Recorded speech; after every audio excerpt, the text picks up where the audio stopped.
বিরতির পর স্বাগত। ভারতের উত্তর পূর্ব নিয়ে এবার বিতর্কিত মন্তব্য করলেন বাংলাদেশের অন্তর্বর্তী সরকারের প্রধান ইউনূস। চীনে বসে তিনি এই বিতর্কিত মন্তব্যটি করেছেন। ইউনূসের মন্তব্যে কড়া সমালোচনা করেছে অসমের মুখ্যমন্ত্রী। চীনে বসে ইউনূস ভারতের উত্তর পূর্বাঞ্চল নিয়ে বিতর্কিত মন্তব্য করায় বর্তমানে ক্ষুব্ধ ভারত। অসমের মুখ্যমন্ত্রী হেমন্ত বিশ্ব শর্মা এ নিয়ে কড়া প্রতিক্রিয়া দিয়েছেন। অসমের মুখ্যমন্ত্রীর অভিযোগ, ভারতের উত্তর পূর্বাঞ্চলকে আলাদা করে নেওয়ার চেষ্টায় রয়েছে ইউনূস এবং বেশ কয়েকদিন যাবত বাংলাদেশ থেকে বারবার উত্তর পূর্বাঞ্চল নিয়ে একাধিক মন্তব্য করা হচ্ছে।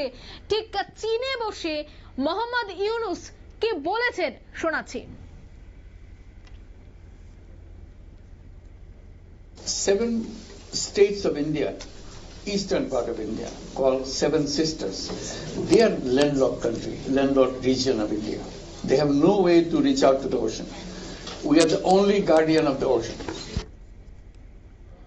আপনারা শুনলেন মোহাম্মদ ইউনূসের বক্তব্য। তিনি চীনে বসে ভারতের সেভেন সিস্টার্স অর্থাৎ উত্তর পূর্বের 7টি রাজ্য নিয়ে বিতর্কিত মন্তব্য করলেন।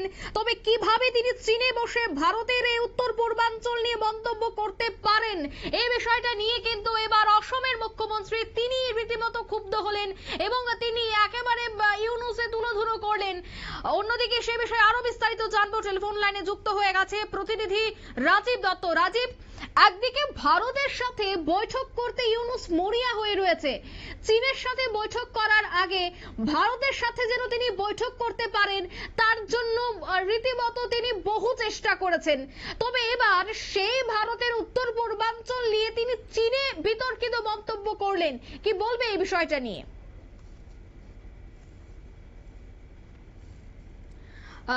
যান্ত্রিক ত্রুটির জন্য যোগাযোগ বিচ্ছিন্ন হয়ে যায়। আমরা আবারও চেষ্টা করছি প্রতিনিধির সাথে যোগাযোগ করার। তবে ভারতের উত্তর পূর্বাঞ্চল নিয়ে ইউনূসের এই বিতর্কিত মন্তব্য ভারত কিন্তু ভালো চোখে দেখছে না। বিস্তারিত জানবো। রাজীব, শোনা যাচ্ছে? যে উত্তর পূর্বাঞ্চল নিয়ে এই বিতর্কিত মন্তব্য করলেন সে ইউনূস কি জানে যে ত্রিপুরার পালাডানা থেকে প্রচুর বিদ্যুৎ যায় বাংলাদেশে? সে বিদ্যুৎ যদি বাংলাদেশে না যায় তবে অন্ধকারদেরকে থাকতে হবে। সেই জায়গায় চীনে বসে কিভাবে তিনি এই মন্তব্যটা করতে পারলেন, কি বলবে? দেখো, প্রথমেই বলি যে বাংলাদেশে যে সরকারটি চলছে সেটা বেআইনি সরকার। কেন বাংলাদেশে কোনো আইনের বৈধতা নেই এই সরকারে, সেই প্রশ্ন কিন্তু বাংলাদেশের মানুষ তুলেছে। এখন তো বাংলাদেশের সেনাও বিভিন্ন পরোক্ষ ইঙ্গিত দিচ্ছে যে সেনা এই সরকার বেআইনি সরকার। তো সেই মানুষটি যে এতদিন মৌলবাদীরা যে কথাটা বলতো বাংলাদেশের রাস্তায় দাঁড়িয়ে, দেখেছো যে চিকেন নেককে আমরা দখল করে নেব, সেভেন সিস্টারকে আলাদা করে দেবো, এবং সেই সময় ভারত কিন্তু প্রতিবাদ করেনি একটাই কারণে, কারণ মৌলবাদীরা কথাগুলো বলছিল। আজকে কিন্তু সেই কথাটা বলছে অন্তর্বর্তী সরকারের প্রধান মোহাম্মদ ইউনূস। তিনি চীনে দাঁড়িয়ে যে ভারত বিদ্বেষী কথাটা বলে এসছেন।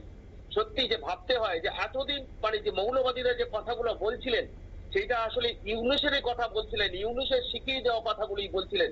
এবং তিনি চীনে বসে যেভাবে ভারত বিরোধিতা করে এলেন, তিনি দেখাতে চাইলেন যে সেভেন সিস্টার অর্থাৎ উত্তর পূর্বাঞ্চলের রাজ্যগুলো ভারতের অংশ নয়, এটাই যেন প্রমাণ করতে চাইছেন এখন।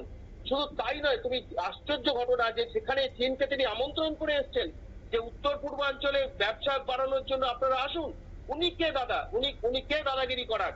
এবং বঙ্গোপসাগরের এই উত্তর পূর্বাঞ্চলের বঙ্গোপসাগরের যে এখতিয়ার, সেই এখতিয়ার নাকি ওদের, অর্থাৎ সেখানে তিনি একদম পরিষ্কার করে বলছেন গার্ডিয়ান অফ দ্য সি। উনি জানেনই না যে ভারতবর্ষ বঙ্গোপসাগরের একটা বড় অংশ নিয়ন্ত্রণ করে ভারত সরকার, ভারতীয় নৌসেনা, ভারতীয় কোস্টাল গার্ড। অর্থাৎ চীন যেটা চাইছিল চীনের দখলদারি, চীনকে নিয়ে আসতে, চীনের বিনিয়োগ টানতে তিনি এই ধরনের মিথ্যে কথা বলছেন। তিনি জানেন, কিন্তু তিনি প্ররোচিত করছেন এবং ভারত বিদ্বেষী কথা বলছেন এখানে বসে চীনে। যার জন্য অসমের মুখ্যমন্ত্রী তিনি প্রতিবাদ করেছেন, ইম্ফলের প্রাক্তন মুখ্যমন্ত্রী প্রত্যেকে প্রতিবাদ করেছেন কিছুক্ষণ আগেই, যে বীরেন্দ্র সিং তিনিও প্রতিবাদ করেছেন এবং অসমের মুখ্যমন্ত্রী কড়া প্রতিক্রিয়া দিয়েছেন যে এই ধরনের কথা ইউনূস কি করে বলতে পারেন। তিনি একটা দেশের অন্তর্বর্তী সরকারের প্রধান, তিনি ভারতের বিরুদ্ধে এই ধরনের কথা চীনে বসে, চীনের সঙ্গে ভারতের বসে তিনি ভারতের সঙ্গে ভারতের বিরুদ্ধে ষড়যন্ত্র করছেন।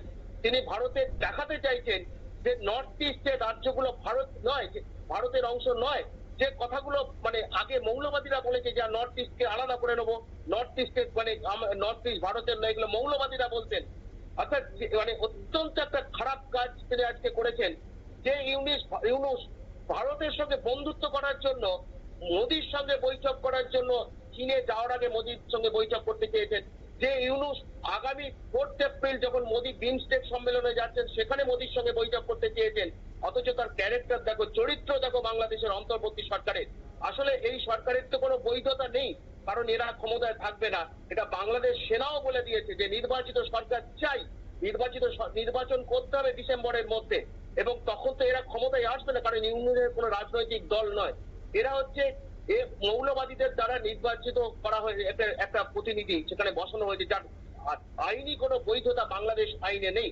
আজকেই কিন্তু বাংলাদেশের বিএনপি তারা দাবি করেছে, ইউনুসকে কড়া হুঁশিয়ারি দিয়েছেন যে ওখানকার যে মুখপাত্র, যে আগামী ডিসেম্বরের মধ্যে নির্বাচন করতে হবে, অথচ তিনি নির্বাচনের দিকে যাচ্ছেন না।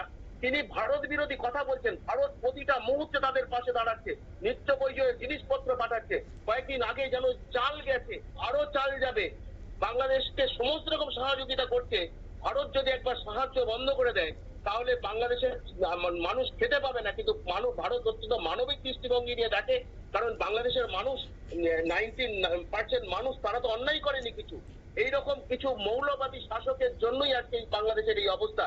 তারা নিজেদের দেশের অর্থনীতিকে নষ্ট করেছে এবং তারা প্রতিবেশী দেশের সঙ্গে যে বন্ধু তার বিরোধিতা করছে, এবং কোথায় বসে করে আসছে, চীনে বসে করে আসছে। অত্যন্ত লজ্জাজনক ঘটনা, এবং ভারতের তরফ থেকে এখনো কিন্তু প্রতিক্রিয়া জানানো হয়নি। ভারত তীব্র প্রতিক্রিয়া জানাবে। এই ঘটনা ইউনুসের মন্তব্য নিয়ে সারা ভারতবর্ষ জুড়ে কিন্তু একটা রাজনৈতিক পরিবেশ উত্তপ্ত হয়েছে, এবং খোদ সমস্ত রাজ্যের রাজনৈতিক নেতারা প্রতিবাদ করছে ভারত সরকার কড়া পদক্ষেপ করুক ইউনুসের বিরুদ্ধে। তিনি এই ধরনের চক্রান্ত ওখানে ষড়যন্ত্র করছেন ভারতের বিরুদ্ধে বসে। এটা তো প্রমাণ হয় যে তিনি চাইছেন, এবং তারা এই সাবোটেজ করছেন, ষড়যন্ত্র করছেন নর্থ ইস্টকে ভারতের হাত থেকে আলাদা করতে। উনি জানেন না নর্থ ইস্টের বন্দরের অভাব, নর্থ ইস্টের gateway of eastern zone, Kolkata বন্দর, তোমার এদিকে হলদিয়া বন্দর, তো সেখানে উনি কি করে বলছেন নর্থ ইস্টের স্থলভাগ? আসলে সবটাই হচ্ছে একটা মিথ্যে কথা বলে, ভুল বলে, যাতে বিনিয়োগ চীনের মানে বিনিয়োগকারীরা আসে, এবং চীনকে তিনি আহ্বান করছেন যে আপনারা আসুন, পুরো ওই সমুদ্রের দখলদারি আমাদের, আমরাই সমুদ্রের অভিভাবক। তিনি কে?